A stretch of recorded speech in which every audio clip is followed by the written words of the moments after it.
एबा ट्राइबेल हिनजावफोरखौ बिथांमोना हाबा खालामदों। गासैबो डिस्ट्रिक्टआव बेसेबां दं बर' नन बर' बे गोलैनांगौ आरो बे 6 शिड्युल इनक्लुड जानांगौ। जों जोनोम जाखादों मोसा फिसा बादि बेथ' इनजास्टिस बिथां फ्रिडम अफ एजिटेशन बेखौ होबथायोब्ला बर' माहारि फरायसा आफादा जोंनि जे बनसुनि जे उद्देश्य बे उद्देश्यखौ जों गोख्रों भाबै लांनो थाखाय बे जोंहा मोनफ्रोमबो खोन्दो एबा आनसलिक कमिटिखौ दाफुंगासिनो दङ। दा फ्राय उदालगुरिनिफ्राय क'क्राझारसिम दानायनि जि मोनसे पलिसि बे पलिसिया दा क'क्राझाराव फ्राय जोब्बायानो नैबे जारबारिया थालांदोंमोन। दा बिदिनो जोंनि जि थांखि बे थांखिखौ जोङो गोख्रों भाबै जरदार भाबै लांनो थाखाय जितु जोंनो मेन पावार नांगौ बे जितु जोंनि निउ जेनेरेशन्स बिथांमोननि जि क'पारेसन पार्टिसिपेसन नांगौ बे जिनिसखौ मावफुंनो थाखाय जोङो दिनै जारबारि आनसलिक कमिटि एबा खोन्दो कमिटिखौ नैबे सालगुरि गुदि फरायसालियावनो जोंनि बे ओनसोलनि गावबुरा आरो बे ओनसोलनिनो मेलेमजिबि समाज सिबियारि गार्जेन बिथांमोनखौ लानानै जों मोनसे कमिटिखौ दाफुंनाय जादों। जितु जोंनि बिटिसि ओनसोलाव बे जोंहा मोनसे CSB दंमोन सेन्ट्रेल सिलेक्सन बर्ड। नाथाय सेन्ट्रेल सिलेक्सन बर्डखौ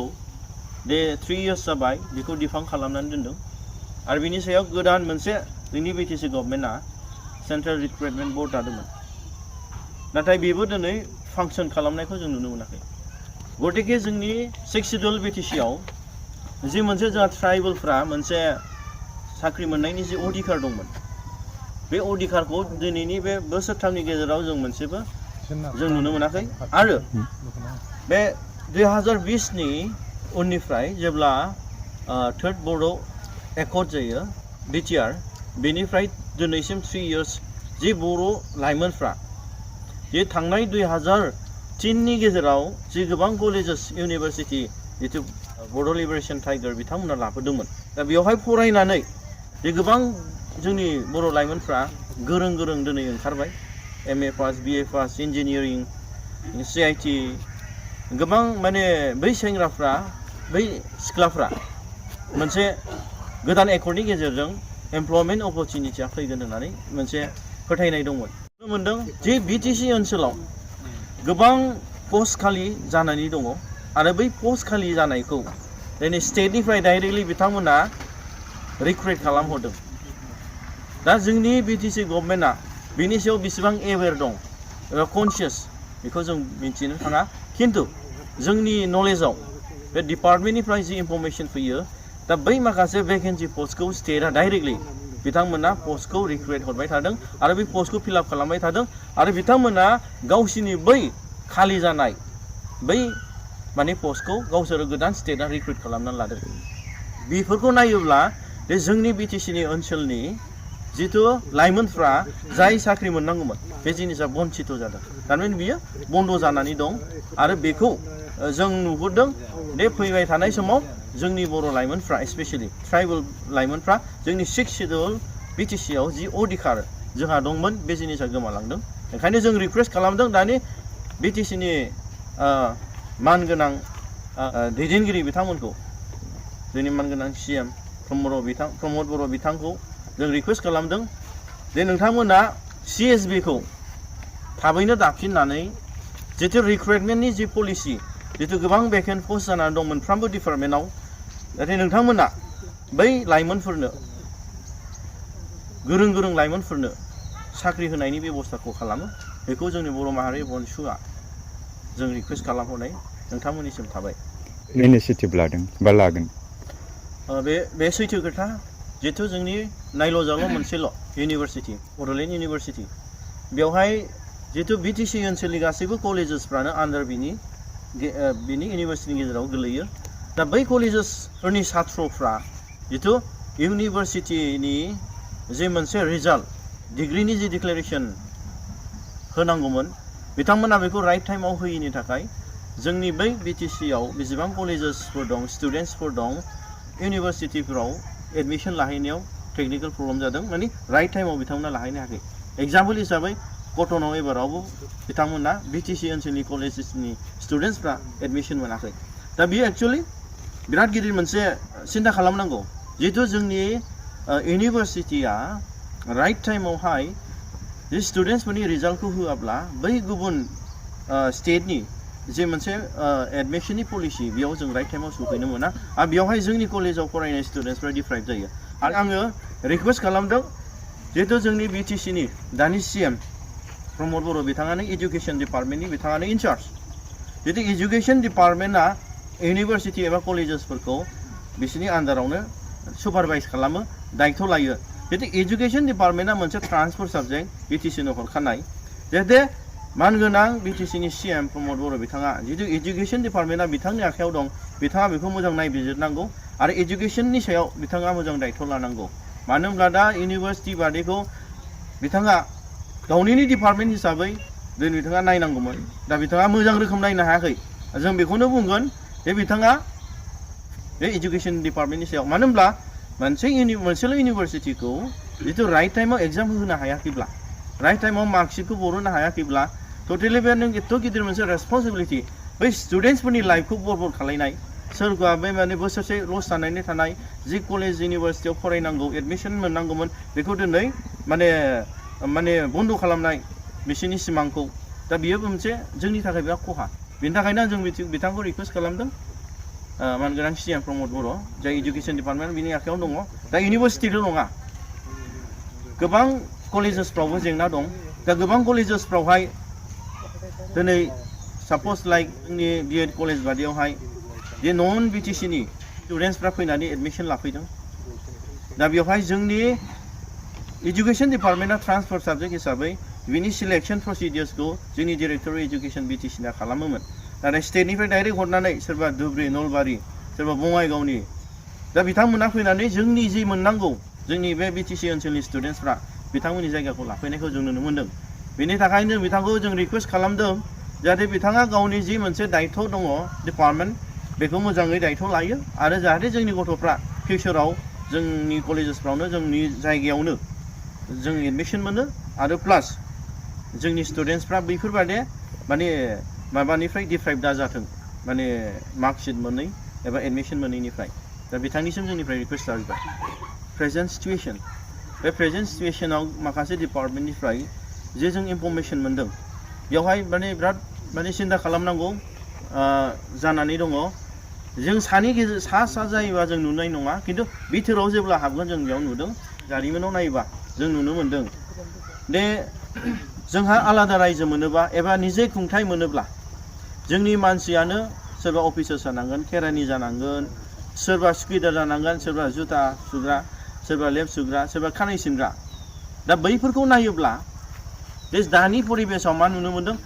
जोंनि बिटिसि गभर्नमेन्टआ बे जोंनि बर' अफिसार्सफोरखौ दस्रायाव ट्रान्सफार खालामनानै हारसा अफिसार्सफोरखौ लाबोनाय नुयो नाथाय बेयावहाय जोङो सार्कोल अफिसनि केसखौ जों नायनोसै दा सार्कोल अफिसाव मा प्रब्लेम जादों दा गुबुन जाथिनि मानसिफ्रा सार्कोल अफिसार्सफोर जाफैदों एबा मण्डल जाफैदों अफिसार्स जाफैदों दा 2003नि उनाव बे गुबुन हारिफ्रा जोंनि बिटिसि 6 सिडुलाव बे हा बायनो मोनामोन दा गुबुन जातिफ्रा जोंनि ट्राइबेलफोरनि हा बायनो मोनामोन दा बैफोरबादि माखासे जेंनाया 2003निफ्राय दासिमबो माने जि मोनसे माने जेंना दंमोन ट्रान्सफार जायाखैमोन हाया ट्राइबेलनिफ्राय नन ट्राइबेल दा बैफोरबादि बेले बेजे माखासे जेंनाफोरखौ बै हारसा अफिसार्सफ्रा दा मा खालामदों गावसिनि हारसाफोरनि बै माखासे प्रब्लेमफोरखौ दा टटेल फोजोबनानै लादों दा हाखौ ट्रान्सफार खालामनानै लाजोब्बाय दा बेनि थाखायनो जों नुदों बे बर'फ्रा आन्दलन खालामदों हाहुनि रैखाथिनि थाखाय दा बैफोरबादि जिनिसखौ जोंनि मानगोनां CM बिथाङा गोख्रों भाबै दायित्व लानांगौ मानो होनब्ला बे बिटिसिया मोनसे जोंनो थाखाय अधिकार जे हाहुनि अधिकार बेहाय खुनु 2003नि उनाव जेब्ला BLTजों सुक्ति जायो बिटिसिया बिनि सिगांनि 2003नि आगोल जि दंखायो जोंनि बिटिसि ओनसोलाव बिथांमोनाल' बिनि बिटिसिनि हाहुनि अधिकारखौ मोनगोन खिन्थु जोंनि बर'ब्लाबो सोरबा गलाघाट सोरबा सनितपुर सोरबा धेमाजि बेफोरो दिनै जोंनि बिटिसिआव हा बायनो मोना बे बिराद गिदिर मोनसे लं राननि थाखाय बर'फोरनि मोनसे सिकिउरिटि नाथाय बै सिकिउरिटिखौ दिनै बै गुबुन हारिनि अफिसार्सफोरखौ लाबोनानै बर' अफिसारफोरखौ ट्रान्सफार खालामनानै बै हारसाफोरखौ लाबोनानै जिहेतु गावसिनि सुबिदा सुजुगखौ बिथांमोना बानायनानै लानायाव बिथांमोना जेबो नायबिजिराब्ला बे जाथिनि थाखाय एबा जोंनि थाखाय इयुननि थाखाय गोबां खैफोद लाबोगोन बेनि थाखायनो बिथांखौ जों रिकुवेस्ट खालामदों नोंथाङा नोंनि जे दायथ' दं बेखौ मोजां रोखोम मावलांनायखौ जों लुबैयो जाहाथे हारिया खस्थ' मोना जोंनि मोनथिनायाव बर' माहारियारि फरायसा आफादा जिथु बर' हारिनि मोनसे देरसिनथार सिमां आलादा उदां बड'लेण्ड सोरजिनो थाखायनो जोनोम मोनदों नाथाय जों नुबाय थानो मोनदों नोंथांमोननि जिथु सोमावसारनाय हाबाफारियाव सरकारनि फालनिफ्राय आरो बबेबा नन पलिटिकेल अर्गेनाइजेसनफोरनिफ्रायबो नोंथांमोननि सोमावसारनायखौ हेंथा होनायखौ नुनो मोनदों बिनि सायाव मा बुङो डेफिनेटलि बे बर' माहारियारि फरायसा आफादा जे मोनसे सोमावसारनायनि जे मोनसे उद्देश्य लानानै जों जोनोम जानानै बे बनसुआ सोमावसारदों दा बे सोमावसारनाय मोनफ्रोमबो हाबाफारियाव जोंनि गभर्नमेन्ट साइडनिफ्राय आइदार स्टेट गभर्नमेन्ट अर बिटिसि गभर्नमेन्टनिफ्राय जिहेतु जोङो मोनसे प्रग्राम खुंनांगौआव पारमिसन लानांगौ बिथांमोना बेखौ माबा मोनसे रिजन्सनि थाखाय माने बिथांमोना फेलियर खालामबाय थादों दैट मिन्स बर'फोरखौ बिथांमोननि जे सोमावसारनायखौ होबथानो थाखाय गादबनो थाखाय माखासे टेकनिकेल उसुबिदा बानायनानै बिथांमोना होबथाबाय थादों आरो बेल' नङा जेब्ला जों दिल्लीयाव थांदों मोनफ्रोमबो दिल्लीनि प्रग्रामाव जोंनि आसामनिफ्रायनो मेसेज थांनानै गोजौआवहाय बिथांमोना होबथानायनि पलिसिखौ बानायदों दा बिनि गेजेराव जों बेखौनो सिन्था खालामदों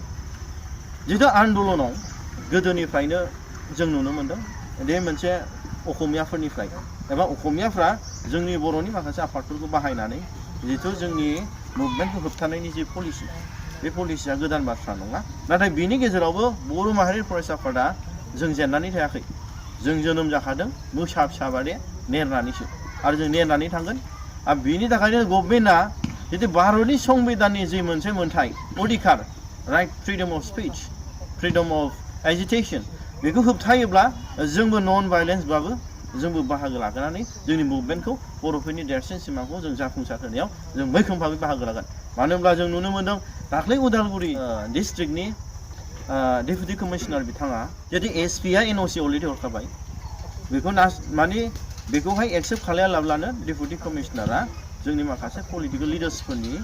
आइडियल'जि बिथांमोननि नारसिननायाव जोंनि जि मोनसे पारमिसन मोनखानायखौ केन्सेल खालामहोदों बेथ' इनजास्टिस बिथांखौ जोङो एसटि कमिसनावबो जों कमप्लेन हरदों आरो जोंनि स्टेटनि जि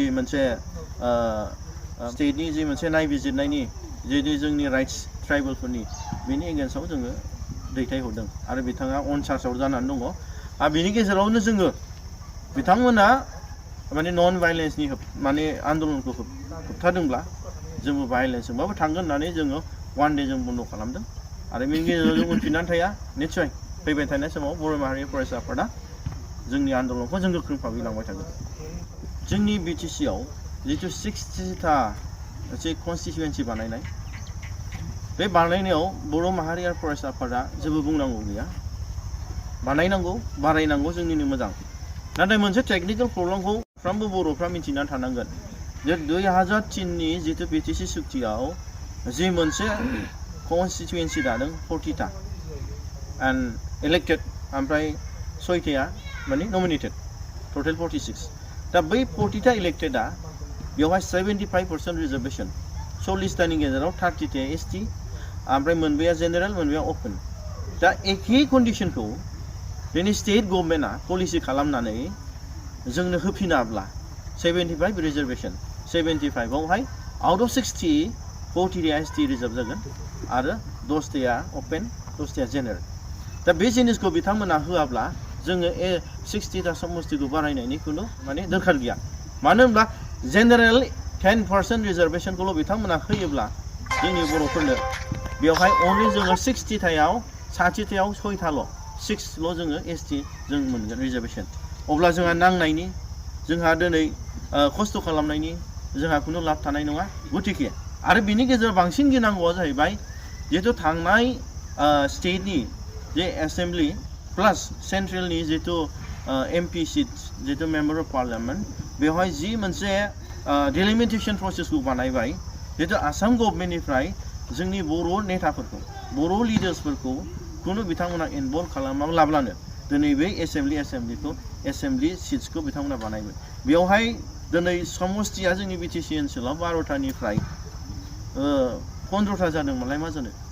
बेवहाय दे जोंनि माखासे समस्तिया एसटि होदोंब्लाबो दानख' दुनख' खुनुरुखुम बोरैबा माने एसटि दोननानै खिन्थु बेयावबो एसटिया देरहानायनि पलिसि गैया नै ओरैबायदि मोनसे माबा सिस्टेमजों बिथांमोना बानायलांदों खिन्थु एबारबो 60था समस्ति दानायाव जोंनि बर' इन्टेलेक्सुवेल्सफोर संगठनफोरखौ बर' नेताफोरखौ बिथांमोना इनभल्भ खालायाब्ला बिनि गेजेराव एखे प्रब्लेमा फैगोन जिहेतु जोंनो एसटि होयोब्लाबो खिन्थु बे एसटियाव जोंहा देरहानायनि परिबेसखौनो थानाय नङा दा बेखौ माखासे एसामिस सभिनिस्ट एबा एसामिस इन्टेलेक्सुवेल्सफ्रा मोजां भाबै बेखौ बिथांमोना अलरेडि प्रि प्लान दंखायो आरो बिनि सायाव जों सांग्रां जानांगोन आरो रायजोफोरा सांग्रां जानांगोन दे जोंहा दिनै 60था समस्ति बानायनायाव जोंहा जेबो जेंना गैया खिन्थु as per the spirit of 6th schedule 2003नि जे मोनसे सुक्ति बादे जोंनि बै अधिकारखौ होनांगोन अब्लासो जों बनसुआ एक्सेप्ट खालामगोन जे एक्सटेनसन जितु जोंहा बिटिआर एग्रिमेन्टनि बेलायाव जों नुनो मोन्दों जितु एक्सटेनसन गहपुर आरो सनितपुर दा बे जिनिसखौ जोंबो लुबैदों जिहेतु जोंनि एरियाया जोंनि बर'आ मैखोम दंखायो एबा बर'निनो जोंनि जारिमिनारि बे जोंनिनो बाहागो दा बे जिनिसखौ सोसननायाव बनसुआ जेब्लायबो जोङो लुबैदों एबा सापर्ट दं वेलकाम दं नाथाय जिहेतु दा गामिखौ 41टा गामिखौ बिथांमोना इनक्लुड खालामदों खिन्थु बेयावहाय जों दिनै दासिमबो गभर्नमेन्टआ मेल मिटिङाव बुंदोंब्लाबो मोनसे गेजेट नटिफिकेसन एसेम्बलियाव बेखौ पास खालामाखै गतिके जोङो बेखौ माने एक्सटेनसनथ' होनला बेखौ जास्ट माने गामि सोसननाय बारायनाय होनांगौ एक्सटेनसन माने बारायनाय जितु बेवहाय नोङो गामि 41टा गामिल' नङा आरो 41टा गामिखौ नायोबाथ' जोङो बे बिटिसिनि जे सुक्ति दं 2003आव अलरेडि बिएलटिनि बिथांमोना 91टा ना 96टा गामि सोसनबावनांगौ होननानै क्लेम एबा डिमान्ड दंखायो स्टेट गभर्नमेन्टआव दा नोङो एक्सटेनसन होनोब्ला दा उदालगुरिनिफ्राय गहपुरसिम एबा बिश्वनाथ मोननै डिस्ट्रिक्टखौ बेवहाय हारसा दं बर' कन्टिगिउटि नंगौ नङा बेजों खोथा गैया खिन्थु बै लेखाखौ बिथांमोना सोसननानै जोंनि 6 शिड्युलाव होनांगौ दा बेखौ माने बे जिनिसखौसो बानायनांगौ खिन्थु 2020नि जितु बिटिआर सुक्ति दं बेयाव मोजां फरायोब्ला जों मोनसे जिनिसखौ नुनो मोन्दों दे माने खुनु माने फिक्स माबा गैया बेयावहाय दा स्टेट गभर्नमेन्टआ आसामनि चिफ मिनिस्टार हेमन्त बिथाङा बुंदों दे 41टा भिलेजखौ माबागोन खिन्थु बेबो क्लियार मोनसे माबा गैया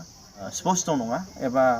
बेखौ मोनसे क्लियार माने स्टेटनिफ्राय मोनसे एसेम्बलि पास खालामनायनि जितु गेजेट नटिफिकेसन होनानै फर्मेलि बेखौ जिहेतु उदालगुरि डिस्ट्रिक्ट एडमिनिस्ट्रेसनजों लाबोदेरनांगौ बिनि जिनिसा दासिमबो क्लियार जायाखै गतिके बेवहाय जोङो बे जिनिसखौ जादों एबा जाया बेखौ जों दासिमबो स्पष्ट नङा खिन्थु जों लुबैदों as a agreement just demand बादे सनितपुर बिश्वनाथआ बेवहाय नों कन्टिगिउटिजों खोथा गैया गासैबो डिस्ट्रिक्टआव बेसेबां दं बर' नन बर' बे गोलैनांगौ आरो बे 6 शिड्युलाव इनक्लुड जानांगौ दिनैनि बुब्लियाव बर'नि माखासे हाथरखि अलंबारफोरा सेंग्रायानो जा बा सिख्लायानो जा गुबुन हारिनि हौवा आरो हिन्जाव लानायखौ नुनो मोन्दों बे समाव नोंथांमोना माबायदि हमथानायनि राहा लामा लागोन जितु एसे टेकनिकेल प्रब्लेम जितु जोंनि बर'नि गेजेराव सोरजों सोरबा हौवाया सोरजों थांदों सोरबा हिन्जावा सोर हौवाजों थांदों बेयाव बुंनांगौनि जा अधिकार गैया खिन्थु मोनसे खोथाया बेनो जितु बर' माहारियारि फरायसा आफाद बनसुआ जातिखौ फोथांनायनि किसुमान खामानियाव जों ओंखारोब्ला बैफोरबादि जेंना जाय जेंनाखौ गोदोनिफ्रायनो बर'फ्रा माने होबथाबोदोंमोन जे जोंहा दिनै बै माखासे जोंनि बर' लाइमोनफोर दा बेयाव हिन्जावल' नङा हौवाफ्राबो समान समान बेयाव प्रब्लेम दङ जितु बर' हौवाफ्राबो गुबुन हारिनि हिन्जाव लानानै फैयो आरो बर' हिन्जावफ्राबो गुबुन हारिजों थांदों बे दानि गोदान बाथ्रा नङा खिन्थु सिन्था खालामनांगौआ जोंनि फिउचार जेनेरेशन्सफोरखौ जोंनि फैबाय थानाय गोदान जोलैसानि थाखायसो जों सिन्था खालामनांगोन मानो होनब्ला जोङो गुवारै सानोब्ला खिन्थु जों साजों सानबा जानाय नङा जों गुवारै सानोब्ला जोंहा गोबां माने बेफोरबायदिनि गेजेरजों गिथावना मोनसे महरा फैबाय थानायाव फैगोनखौ जों नुहुरदों दा आथिखालावहाय जितु जोंनि बिटिसि ओनसोलाव 2003आव जितु सुक्ति जाबाय 6 शिड्युल बे मथे गुबुन हारिफ्रा जोंनि बिटिसि ओनसोलाव हा हु बायनायनि अधिकार गैया आरो बाहेराव फैनानै हा बायनो मोना खिन्थु बिटिसि ओनसोलाव थाखानाय गुबुन हारिफ्रा गावसोरजों गावसोर बायलायनो हागोन खिन्थु बर'निखौ बायनो हाया खिन्थु बर'आ ट्राइबेला दस्रानिखौ बायनो हायो दा बेयाव बिसोर मा खालामदों जिहेतु बै हा हुखौ लानो थाखाय बै जोंनि बर' एबा ट्राइबेल हिन्जावफोरखौ बिथांमोना हाबा खालामदों दा जेब्ला ट्राइबेलखौ हाबा खालामो बै ट्राइबेल हिन्जावनि मुङाव बिथांमोना गिदिर गिदिर इन्डास्ट्रि गिदिर गिदिर कर्परेट हाउसफोर बिथांमोना बिजनेस सेन्टारफोर बिथांमोना बेयाव गायसनफैदों आरो बिथांमोननि बे गायसननाय बिजनेसावहाय बिथांमोना सोरबा गुजरात सोरबा राजस्थान गुबुन गुबुन सोरबा बेंगलनिफ्रा दिनै बेखौ अपारेट खालामदों जेसेबां जोंनि र' मेटेरियल्स दं रिसर्सफोर दं बेनि गेजेरजों लानानै थांगोन आरो बेजोंनो माने सोबख'जानाय मोनसे महरा फैबाय थागोन आरो बेल' नङा जिहेतु जोंहा दिनै राजनितिक जि अधिकार बे गुबुन हारिफ्रा जोंनि एसटि रिजार्भआव जोंनि बिटिसिआव मोननो थाङा नाथाय बिथांमोना सानसे मा खालामगोन जोंनि बै ट्राइबेल बर' हिन्जाव राभायानो हक गार'आनो हक दा बिथांमोनखौ हाबा खालामनानै बिथांमोनखौनो इलेक्सन गेलेहोनानै बिथांमोना दिनै गभर्नमेन्ट दानानै किं मेकार जागोन आजिखालिनो मिथिगौ सासे हिन्जावा हौवानि खोथा बारनो हाया दा गतिके फिउचाराव बैफोरबादि जिनिसा जोंनि थाखाय बिराद मोनसे खोमसि महराव फैनो थांगासिनो दा आं बेखौनो रिकुवेस्ट खालामदों जिहेतु बर'फ्रा दिनै गोबां आन्दलन खालामनानैसो जाय समाव जोङो नुदों उन्दै उन्दैयाव 2003 बिटिसिनि आगोल खुनु जोंनि बे बिटिसि ओनसोलाव लामा मोनसे गैया दालां मोनसे गैया खुनु गारि मोनसे नुवा दिनै टाउन सहराव न' बां जों गिदिर गिदिर नुवाखैमोन बेफोरबादि गोबां साख्रि मावनायनि जोंनि परिबेस गैयामोन जोंनि बिटिसि ओनसोलाव बर'फ्रा दानि 2003 नि उनावहाय जोंनि गेजेराव कन्ट्राक्टर ओंखारबाय लामा दालां जाबाय बिजनेस फालांगिया जाबाय गोबां कलेजेस इउनिभार्सिटि फैबाय जोंनि गथ'फ्रा फरायबाय टाउनाव सेटेल जाबाय न' बां लुबाय नाथाय मोनसे जिनिसाव बै आन्दलन खालामनानै मोननाय न'खर मोजां मोजां दिनै टाउनाव थाहैनाय मोजां मोजां स्कुल कलेजेसआव फरायहोनाय बै गार्जेनफ्रा जाय जिनिसा जाहैबाय बे गावनि गथ'खौ एथ' खस्थ' खालामनानै जोंनि बर' सुबुंफ्रा थैगारनानै दिनै मोनसे मोजां परिबेसाव फैनानै साख्रि मोननायनि परिबेसाव फैनानै टाउन सहराव थानानै न' बां लुनानै गथ' गथायखौ फोरोंनायनि गेजेराव दिनै गथ'फोरखौ मोजां गियान होनो हायाखै बेनो जाहैबाय दिनैनि प्रब्लेम जाय खेला गेलेगिरि जाय बिथांखौ दिनै रायखांदों जमुना बर' बिथांमोन बादि गोबां जायगायाव थांनानै गेलेनायनि जि स्कप सुबिदाखौ मोनबाय नाथाय दिनै बिथांमोना बे जोंनि बर' लाइमोनफोरजोंनो थानानै जोंनि बर' हारिखौनो दिनै गौरब खालामनांगौ जोंनि बर' हारिखौ दिनै गेरेमसा हारि दानायाव दिनै नाम लाबोनांगौ दिनै फोथांनांगौ जि मोनसे स्पिरिट बे स्पिरिटआ गोमालांदों आथिखालाव जों नुनो मोनदों गोबां बर'नि दैदेनगिरि गोबां गिदिर गिदिर अफिसार्सफोर गोबां बिजनेसमेनफ्रा दिनै गावनि गथ'खौ गिदिर गिदिर हाबा खुंनानै गुबुन हारिनो हरनायखौ जों नुनो मोनदों दा बैफोरो जोंनि इयुन जेनेरेसननि थाखाय मोनसे गिदिर मोनसे माने गाज्रि इमप्रेसन जिहेतु जोंनि आइडेन्टिटि क्राइसिसनि थाखायसो जिहेतु जोंनि सिनायथिखौ फोथांनानै लाखिनो थाखायसो जोंनि राव हारिमु दिनै गोबाव सम बर'फ्रा आन्दलन खालामदोंमोन सोमावसारदोंमोन नाथाय बैफोरनि अपोजिट दिनै जों नुनो मोनदों बेल' नङा बे जोंहा फैबाय थानाय समावहाय माने बैफोरखौ जोंनि बर' माहारियारि फरायसाफोरा जों होबथानांगोन आरो जाहाथे जों कनसियासनेस सांग्रांथि जों लाबोनांगोन माने बैफोरबादि जाय जिनिसा जाथिनि सिनायथि जाथिनि आब्रुथिखौ दिनै फोजोबस्रांनाय बेफोरनि जिनिसनिफ्राय जों जानगाराव थानांगोन बेखौ जोंनि स्टुडेन्टसफोरनो निउ जेनेरेशन्सनो जों होनो हानांगोन गार्जेनफ्राबो रेसपन्सिबिलिटि लानांगोन मानो होनबा गोदोहाय आन्दलन खालामनाय समाव जोंनि बिफाजों समान बिबथैजों समान बिथांमोना खिथायो बे बर' हिन्जावफ्रा सोरबा दुर्गा फुजा जायोब्ला कालि फुजा लोखि फुजा जायोबा बै समाव जोंनि बर' दैदेनगिरिफ्रा होबथायोमोन सोरबा सुरिदार गानबाबो दख'ना गानहोयोमोन दा बैफोरबादि अबस्थाया बै समनिफ्रायनो फैबाय थादों होबथाबोनाया नाथाय दिनैनि गेजेराव बेखौ होबथाग्रा रावबो जोंनि बर'नि गेजेराव आफादफोर गैलिया बेबो जोबोद दुखुनांथाव आरो फैबाय थानाय समाव बेफोरनो जाथिनि गोबां जेंसिखौ लाबोबाय थागोन दा बेयाव जोङो मोजां मोननाय एबा हाबा जानायाव जों बेक्ति हिसाबै जोंहा बुंनायनि जेबो अधिकार गैया नाथाय जोंनि फैगोन जि बर'फोरनि जे मोनसे सिचुवेसन जे समयसा बे समयसाया दिनै गाज्रि थासारियाव एबा खोमसि थासारियाव फैनायखौ जों नुहुरदों। बिनि थाखायनो जों सांग्रांथि जाहाथे साफ्रोमबो बर' लाइमोनफ्रा हौवायानो जा हिन्जावानो जा जाहाथे गावनि जाथिखौ अनसायनाय, गावनि जाथिखौ दिनै